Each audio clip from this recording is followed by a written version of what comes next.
Entonces, hoy, recuerden, ya estuvimos hablando de Jesús, lo que hizo y enseñó. Luego estuvimos hablando de su resurrección y las evidencias de que Él resucitó. Hablamos también de que Él estuvo enseñando durante 40 días del reino de Dios. Y allí nos quedamos para hoy seguir entonces con la promesa del Espíritu Santo, que es una de las ideas centrales de nuestro estudio. Algo muy bueno para nosotros es que ya la semana pasada vencimos la Semana de la Pasión.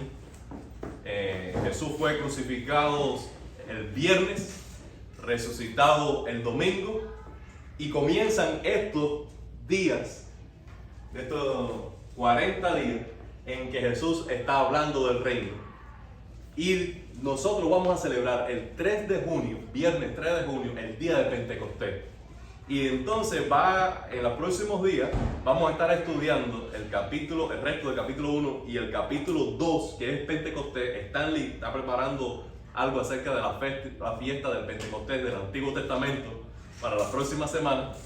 Y entonces veremos desde ahora hasta que celebremos en junio, capítulo 20, junio 3, el capítulo 2 y el capítulo 3, que es el evento de Pentecostés en el libro de los Hechos. Así que el cronograma del estudio de la Biblia que estamos llevando, con el cronograma de las actividades de la iglesia, está ahí bien armonizado, y vamos a ir avanzando en el estudio en lo que vamos corriendo también en el tiempo del calendario del libro de los Hechos. Así que esto es también un regalo de Dios para nosotros. Entonces, Jesús le da un mandamiento negativo, un mandamiento pasivo, un mandamiento a no hacer nada. Muchas veces los mandamientos en la Biblia es para que nosotros hagamos algo, pero otros tanto es para que no hagamos nada. Aquí Jesús está poniendo freno a los discípulos. Recuerden que los discípulos vinieron un pico abajo cuando su Cristo fue crucificado. Cuando le vieron resucitado, empezaron a subir hacia arriba y estaban emocionados. Y en este momento tan emocionados estaban y tan apasionados por la misión y tan involucrados con la agenda del reino de Dios, que ellos estaban deseando empezar a hacer. Es como cuando usted está ya en el último año de la carrera. Usted no quiere estar más en el salón de clase. Usted no quiere escuchar a más nadie. Usted quiere hacer para tener productividad, para tener ganancias, para dar fruto, para que todo el esfuerzo, todo el training que tú has recibido, entonces empiece a rendir frutos en la vida real, porque el salón de clases no es la vida real. ¿La verdad están? Y muchas veces la perspectiva del estudiante sentado cambia completamente cuando tiene que salir a comenzar a hacer. Pero en ese momento último, en que ya tú has recibido toda la enseñanza, que tú has vencido todas las evaluaciones, tú estás deseando ya terminar, cerrar página y dar paso a comenzar a hacer. Entonces Jesús dice, pero ustedes no pueden hacer nada. No se muevan. No se atrevan a predicar el evangelio, a comenzar nuevas iglesias, a alcanzar a las naciones, hasta que no reciban el Espíritu Santo, porque yo se los he prometido. Y es aquí donde vienen dos versículos, en el Evangelio de Juan y en el Evangelio de Lucas, la promesa del Espíritu Santo. Por eso se habla del Espíritu Santo como una promesa, porque ya Jesús de antemano le había anunciado que se los regalaría, que no los dejaría solos, se los había prometido. Vamos a leer Juan 14, 26, 27, dice, mas el Consolador, el Espíritu Santo, a quien el Padre enviará en mi nombre, Él os enseñará todas las cosas y os recordará todo lo que yo os he dicho. La paz os dejo, mi paz os doy. Yo no os la doy como el mundo lo da. No se turbe vuestro corazón ni tengan miedo. En Lucas capítulo 24, ahora aquí ya resucitado, este es el contexto de la gran comisión de Lucas. Ubiquen Mateo capítulo 28, 19 y 20, el versículo que le hablé de la Gran Comisión. En Mateo, en ese mismo contexto en que él está dando la Gran Comisión, él está dando este versículo según la versión de Lucas. ¿Me siguen? Entonces dice, ahora voy a enviarles lo que ha prometido mi Padre, pero ustedes quédense en la ciudad hasta que sean revestidos del poder de lo alto. Esto que está diciendo aquí Jesús es exactamente lo que dice aquí. No se alejen de Jerusalén, sino esperen la promesa del Padre, de la cual les he hablado. ¿Cuándo? Esto. Juan bautizó con agua, pero dentro de pocos días ustedes serán bautizados con el Espíritu Santo. Con el Espíritu Santo. Ahora, había que esperar por el Espíritu Santo. ¿Cuánto nos cuesta a nosotros esperar? ¿Cuánto nos cuesta a nosotros esperar? ¿Ese no es el mío? Ah, ok. Esto es curioso porque esto fue un teléfono que me encontré por la mañana y a esta altura es la que vienen a llamar. Ok, déjame decir. Después llamarás otra vez. Entonces, ¿cuánto nos cuesta esperar? Cuando nosotros leemos en el libro de Samuel, el primer libro de Samuel, Saúl, siendo rey de Israel, se le había dado el mandamiento de no ir a la guerra contra los filisteos hasta que llegara Samuel para ofrecer un sacrificio. Cuando Saúl vio que los israelitas se atemorizaban por la guerra y empezaban a dejar las filas y regresar a casa, Saúl se adelantó al tiempo de Dios y él mismo se atrevió a ofrecer un sacrificio, porque era costumbre no ir a la guerra sin invocar el nombre de Dios y ofrecer un sacrificio por la victoria. En el mismo momento que él terminaba el sacrificio, llegó Samuel. Y Samuel le dijo, has actuado como un loco, has hecho una locura. ¿Por qué? Porque los sacerdotes son los únicos que debían ofrecer el sacrificio. Y a Saúl le tocaba simplemente esperar. A veces esperar nos es a nosotros más difícil que cualquier esfuerzo físico o cualquier sacrificio físico. Al final de esa historia, Samuel dijo, a Dios le agrada más la obediencia que el sacrificio. Mejor es la obediencia que el sacrificio. No importa cuánto tú quieras hacer, no importa cuán bien motivado estés, no importa que lo que vayas a hacer es lo correcto. Tú tienes que moverte en el tiempo de Dios. Hacer la voluntad de Dios es hacer lo que Dios quiere, por el motivo que Dios quiere, en el tiempo que Dios quiere. Si una de esas variables está ausente de la ecuación, es desobediencia.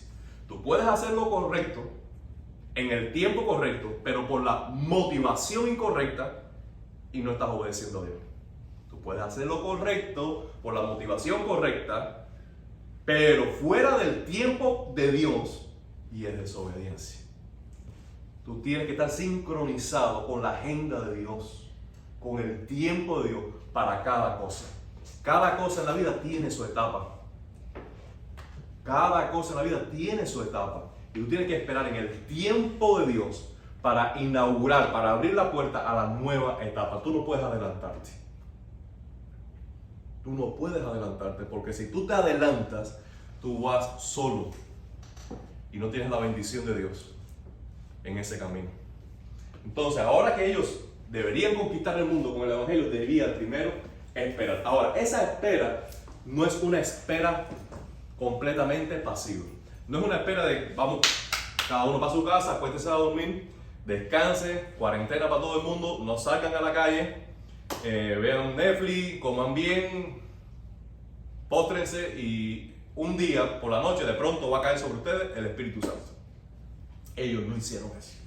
Es una espera, pero no inactiva, no pasiva. Era una espera para no lanzarse a la misión, pero mientras tanto debían trabajar en su corazón y en las relaciones los unos con los otros. Porque antes de ir hacia afuera, debían resolver algunas situaciones internas. Ustedes recuerdan que cuando Jesús estaba compartiendo la cena, entre ellos mismos no había armonía. Según en Lucas capítulo 22, la cena de Lucas capítulo 22, antes de Jesús dar la cena, ellos estaban discutiendo cuál de ellos iba a ser el mayor. Y Jesús tuvo que ponerse la toalla y lavar los pies a los discípulos y enseñarles acerca de la humildad y el servicio los unos a los otros. Cuando Jesús fue apresado, todos abandonaron al maestro. Solo quedó al final Juan. Pedro lo había negado. Judas ya lo había traicionado y se había ahorcado. Los discípulos se habían esparcido. Hasta un pequeño grupo había decidido salir a pescar. Entonces, ellos estaban dispersos. Jesús se le aparece, comienza a agruparlo como discípulos. Y cuando Él les está enseñando todas estas cosas durante 40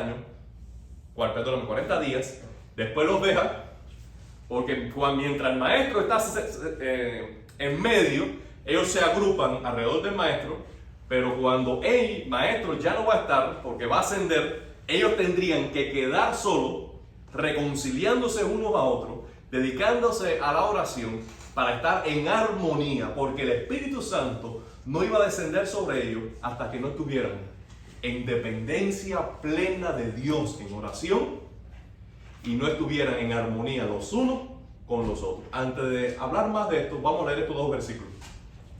Por favor, alguien que me ayude. Hechos 1:14 y 2:1.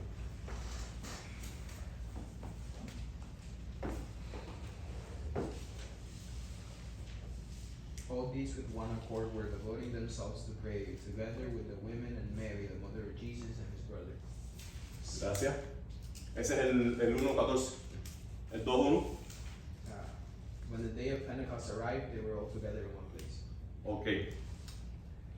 Lo que propicia el derramamiento del Espíritu Santo sobre cualquier iglesia, sobre cualquier grupo, es que ellos estén en armonía, en relaciones profundas de amor, que se estén amando profundamente los unos a los otros y que estén juntos en dependencia de Dios en oración. Recuerden que esto siempre va a ser el secreto: amar a Dios y amar a tus hermanos. Este es el secreto para que el poder venga y luego tú puedas hacer discípulo. Miren, joven, nada hay imposible para una iglesia, para un grupo de creyentes que se aman como Jesús les enseñó a amarse los unos a los otros.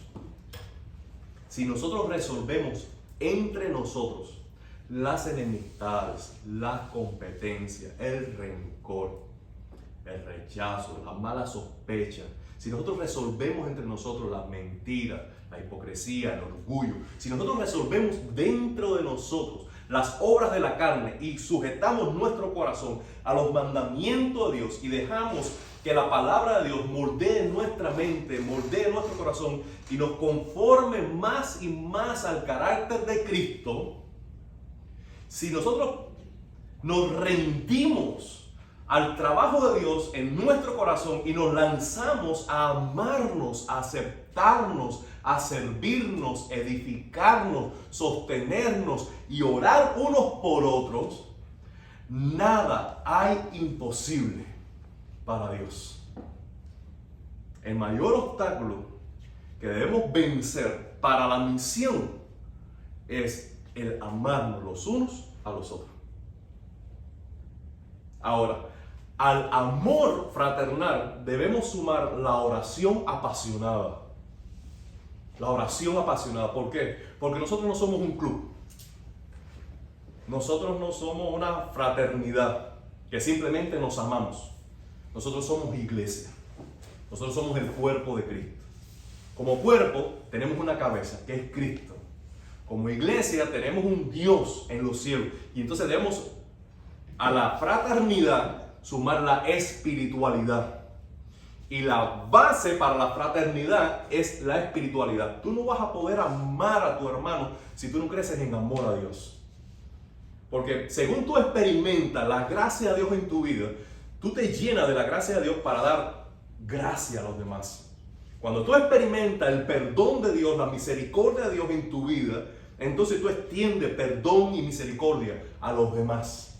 Por eso la oración y el amor fraternal son dos cosas que deben estar juntas en nuestra vida. Y cuando eso no comienza quizás por uno, por otro, pero cuando eso se expande y todo un grupo y toda una iglesia se está amando unos a otros y nada te separa de tu hermano y no hay tinieblas entre tú y tu hermano, sino que ambos andan en la luz y ambos están amando a Dios y buscando a Dios, allí el Espíritu Santo va a venir con poder para hacer cosas sobrenaturales en el cumplimiento de la misión. ¿Puedes decir amén? Entonces los que se habían reunido le preguntaron diciendo: Señor, ¿restaurarás el reino a Israel en este tiempo? Y les digo: no os toca a vosotros saber los tiempos y las sazones para que el Padre puso en su sola potestad, pero recibiréis poder cuando haya venido sobre vosotros el Espíritu Santo, y me seréis testigos en Jerusalén, en toda Judea, en Samaria y hasta lo último de la tierra. Y habiendo dicho estas cosas, viéndolo ellos, fue alzado y les recibió una nube que le ocultó de sus ojos. Y estando ellos con los ojos puestos en el cielo, entre tanto que él se iba, he aquí se pusieron junto a ellos dos varones con vestiduras blancas, los cuales también le dijeron: varones Galileos, ¿por qué estáis mirando al cielo? Este mismo Jesús que ha sido tomado de vosotros al cielo, así vendrá como lo habéis visto ir al cielo. Extraordinario. Extraordinario. Lucas es el único que narra este evento, porque así tan vívido, tan descriptivo, tenemos ahí los detalles del momento en que Jesús partió definitivamente de esta tierra. Pero recuerden, no pierdan de vista, acabamos de hablar que Jesús está dialogando con sus discípulos y dice: no se muevan de Jerusalén hasta que hayan recibido el Espíritu Santo. Juan el Bautista bautizó con agua, pero ustedes serán bautizados con el Espíritu Santo. Y justo en ese momento los discípulos se les ocurre preguntar esto: Señor, ¿restaurarás el reino de Israel en este tiempo? Y es como que tú dices, cómo los discípulos hicieron un link con el tema de Israel y la nación y hacer de Israel una nación que era el sueño judío de vindicar, de levantar nuevamente a Israel como una nación terrenal por encima de todas las naciones de la tierra, favorecida especialmente con un Mesías como rey, no como Salvador, sino como rey. Y tú dices, ¿hasta cuándo? Como Jesús dijo una vez: ¿hasta cuándo he de estar con vosotros? ¿Hasta cuándo? Todavía a estas alturas, ministerio, crucifixión, resurrección, 40 días hablando del reino y todavía hacen link pensando de que el reino del que está hablando Dios es la restauración de Israel como nación.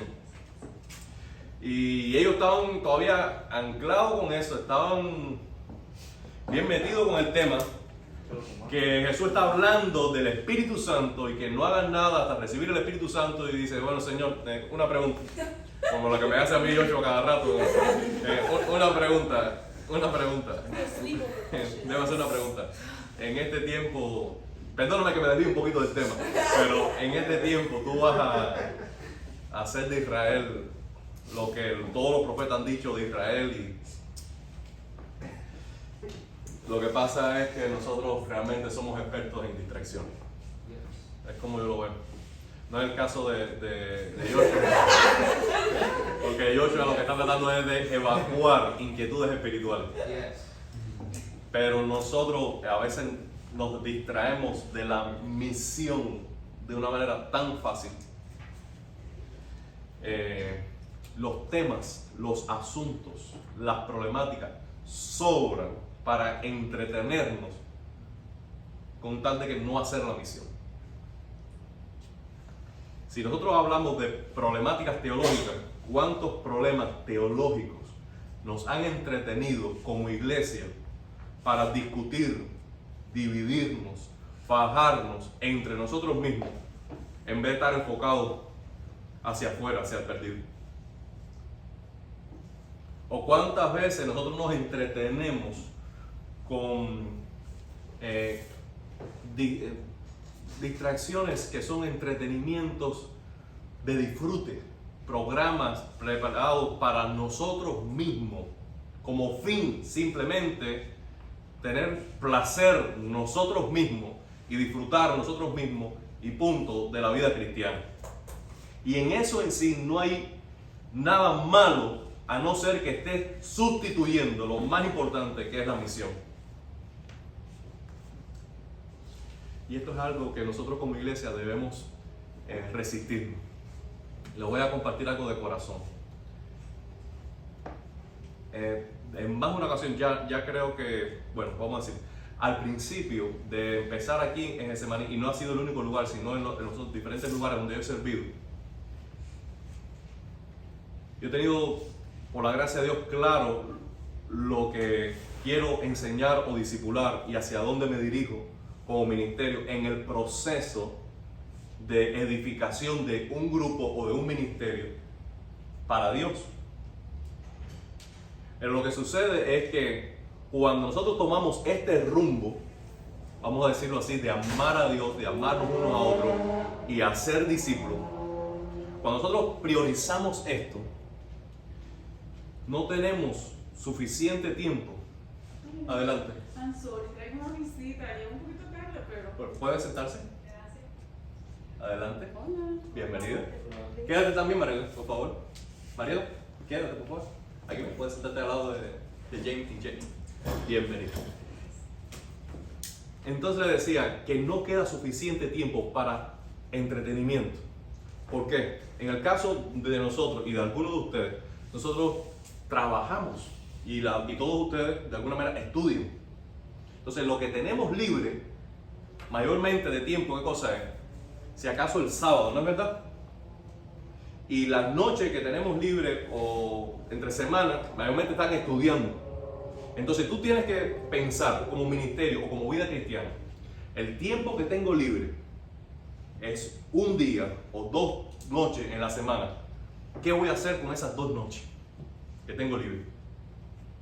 Voy a planificar estar viendo películas con mis amigos, con mis hermanos, o voy a estar discipulando a alguien. ¿Me explico? Cuando nosotros queremos hacer una actividad una actividad mes, que podamos quizás hacer una actividad mes, tú empiezas a decir, ¿qué voy a hacer? ¿Me voy a la playa, a bañarme en la playa?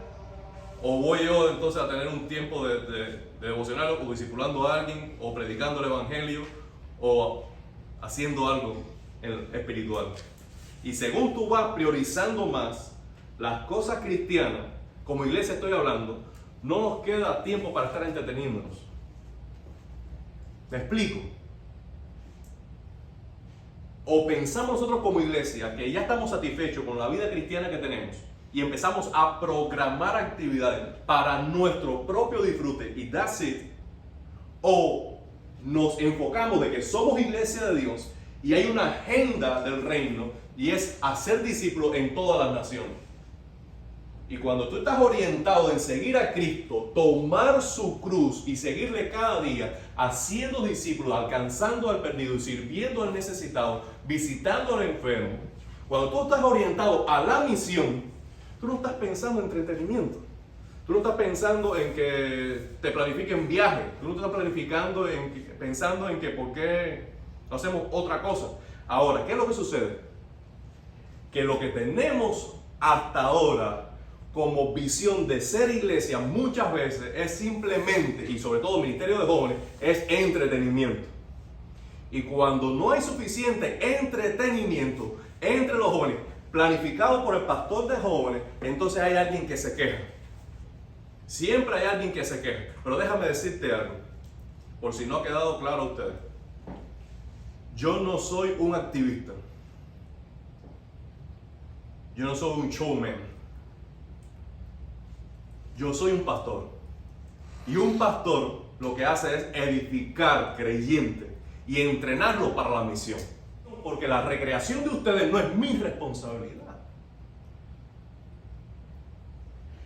No encuentro un versículo en toda la Biblia que me diga a mí que yo tenga que entretenerlos a ustedes. Y si tú vas a tu escuela, ¿qué profesor suyo en su escuela empieza entreteniéndolo en la clase? Y nadie se queja. Usted está de lunes a viernes recibiendo materia obligado en sus escuelas, nadie lo entretiene, nadie los motiva, nadie se preocupa por su bienestar integral y aún así nadie se queja. Ni sus padres ni ustedes, porque ustedes se quejan porque es difícil, pero no se quejan porque saben que así es como debe ser la cosa. Entonces, ¿por qué nos quejamos por una hora o por un momentico que podemos tener como ministerio de jóvenes en la semana? Muchachos, tenemos esta opción.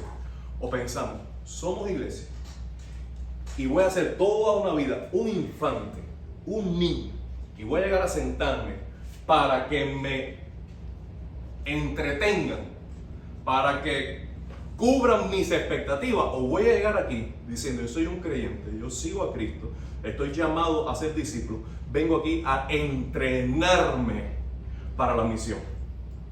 Y cuando tú te entrenas aquí para la misión, ya tú te olvidas de ti mismo. Tu vida no está centrada en ti, en tus placeres, en tus metas, en tus programas, en tu agenda. Tú ahora eres maduro en Cristo. Y tú vienes para entrenarte, porque cuando tú recibes aquí la palabra, tú vas a salir a bendecir a alguien.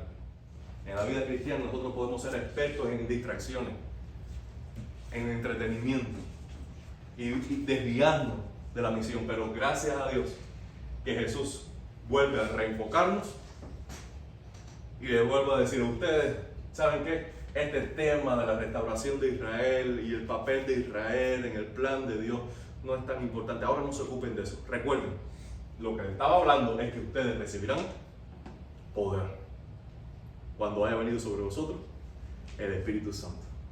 Ustedes no están para entretenerse. Ustedes están siendo equipados y potencializados por el Espíritu, porque hay una misión que cumplir. Ustedes son testigos de Cristo. Si nosotros vemos todas esas cosas, una de las acciones del Espíritu Santo que más resalta en el libro de los Hechos es la capacitación, el entrenamiento, el poder para hablar en el nombre de Jesús. Para hablar. Aquí empezando. Recibiréis poder para ser testigos. Si recuerdo bien, en el capítulo 2, cuando vino el Espíritu Santo, ellos comenzaron a hablar nuevas lenguas, que lo mencionaste.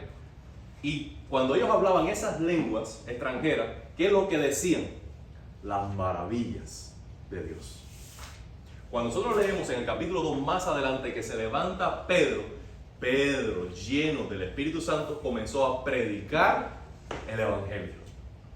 Cuando llegamos al capítulo 4, los creyentes llenos del Espíritu Santo están viviendo en comunidad, pero Pedro es encarcelado y también Juan. Cuando ellos son soltados, van a la iglesia y comienzan a orar y oran por esto: Señor, danos poder y de nuevo para hablar en el nombre de Jesús mientras tú nos acompañas con señales y prodigios. Dice que el Espíritu Santo vino sobre ellos, el lugar tembló y comenzaron a profetizar, comenzaron a predicar el Evangelio con valor. Y así a lo largo del libro de los Hechos siempre hay una relación directa entre recibir el Espíritu Santo y tener poder para hablar, para hablar, para hablar, para hablar en el nombre de Jesús. Cuando tú eres lleno del Espíritu Santo, hay un fuego en tu corazón que no te deja estar en silencio. Tú no puedes callar. Tú tienes que hablar de Jesús. Por eso es tan importante el Espíritu Santo en nuestra vida. porque Él es quien nos va a capacitar para ser testigos, para hablar en el nombre de Jesús. Vamos a dejarlo ahí.